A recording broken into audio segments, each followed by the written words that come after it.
What is up? We are back, part 2, part dos. This is the second one of Fixture Talk, what we went over in my last video. I don't know if it's a traditional part 2, but we're just going to do it anyways as a part 2 because we are going to be using the same exact fixtures that I talked about in the last video and this video. I'm only using a couple of them. I picked my favorites. I'm going to explain to you why I picked them, why we're using them, what's going on, and we're going to design this little stage here. This is not a capture video by any means. I am not going to be deep diving into capture in this video. I plan on doing that further down the road.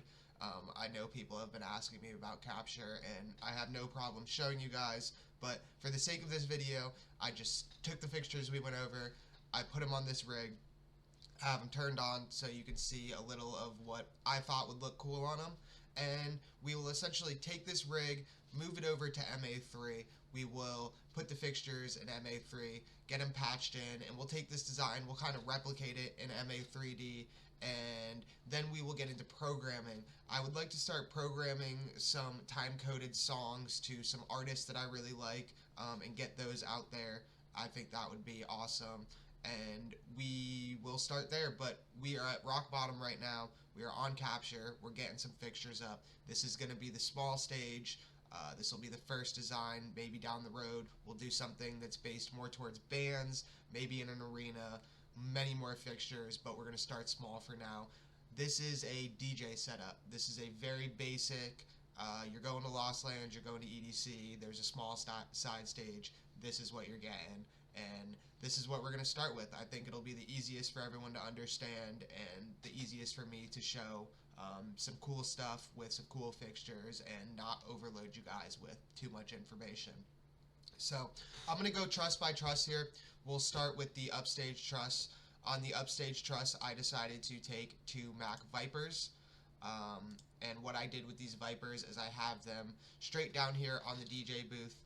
There's not a lot of spotlight when it comes to DJs and flashy shows. You will use them for big effects. I like to add a couple of them just so they're there, just so you can give the DJ a little light, but there's no need to have a bunch of spots focused down on the DJ, lighten up the stage. You really want to have those big movements out in the crowd, a lot of gobos and stuff of that nature.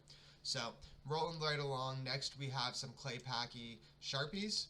I brought in some Sharpies for beams for this build.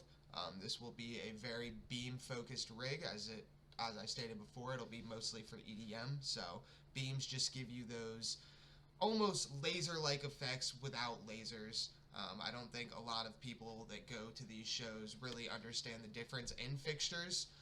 So they see a lot of beams and they're just like, wow, this is awesome, this is really cool. So that's what we're going with here. We're going to run with the beams, guys, and we're going to stick with that. So I have the beams, I have them faced out at the crowd just for now. I have a very simple look here. There won't be anything going on. I'm just using this all as a reference. And right along we have our clay packy BIs. And what I'm doing with these guys essentially is I just have a yellow wash going. We have them face down here just on the stage. I'm using to light the stage. When I get everything in 3D and get it moving, we'll use these more to light the crowd and do some cool effects with them. But we'll move right along from there. Mid stage, I do not have any spots on the mid stage. I don't feel the need to bog this down with spots. I do like having gobos and being able to do things, but I figured it'd be cool to run a beam rig here with a lot of beams in different directions and make some cool effects with those. So mid stage, we have more beams, we have more Sharpies, and I have them faced in a cross position just through the middle right here. And I got some more wash lights, and what I did with these wash lights, I made these wash lights like a red.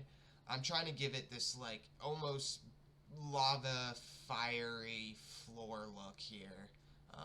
Lots of oranges, lots of reds, lots of yellows, intense colors, hot colors, stuff of that nature. So that's the mid stage, and on our down stage here we have more spotlights. I have gobos on these spotlights just to add a prehistoric bony effect to the stage. Again, once they're in 3D, I'd normally have these swooping up facing the crowd, something of that nature, just to give a full effect, make the area look larger, something of that. So I have those. If we needed to put them on the DJ, they're also there as well too. We needed to spotlight something in the crowd. Give us a little versatility with spotlights, but not too many of them. And then lastly, we have more of our beams that I have faced up at the crowd. Those will be going out into the crowd, doing all your crazy effects, and we'll run some chases and do some things like that. And lastly, we have more wash lights.